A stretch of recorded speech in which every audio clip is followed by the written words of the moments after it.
ప్రవీణ్, పగడాల ప్రవీణ్, పగడాలంటే ఏమో మనకు తెలియదు కానీ పగడాలు యాడ్ చేసుకున్నాడు. పాస్టర్ మళ్ళీ ఆయన దొంగ పాస్టరో తాగుపోతు పాస్టరో అది కూడా నాకు తెలియదు.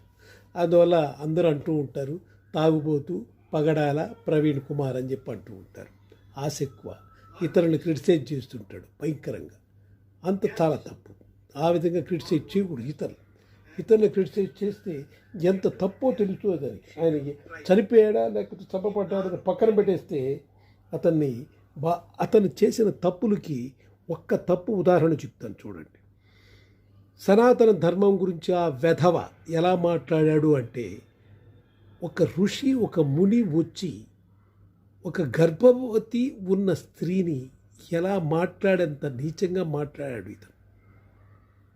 సనాతన ధర్మం గురించి, ప్రతి ధర్మాల గురించి వేరే విధంగా రకరకాల క్రిటిసైజ్ చేయడం వేరు. ఇటువంటి నీచుడు సనాతన ధర్మం గురించి మాట్లాడాడు. అది మీకు ఇప్పుడు వీడియోలో పెడతాను, దాన్ని చూసి మీరే ఆలోచించండి. అది స్టోరీ అంతే. మీరు మహాభారతంలోని ఉన్న గుణాన్ని యాజ్ గా పాటిస్తే సొసైటీ కొలాప్స్ అయిపోతుంది. ఇంకొక ఆమె పాపం గర్భవతి, లోపల పిల్లవాడు ఉన్నాడు. పిల్లవాడు ఉంటే ఒక ముని ఇచ్చాడు. కమాన్ రా అన్నాడు. ఏంటయ్యా నేను గర్భవతినయ్యా అన్నాడు.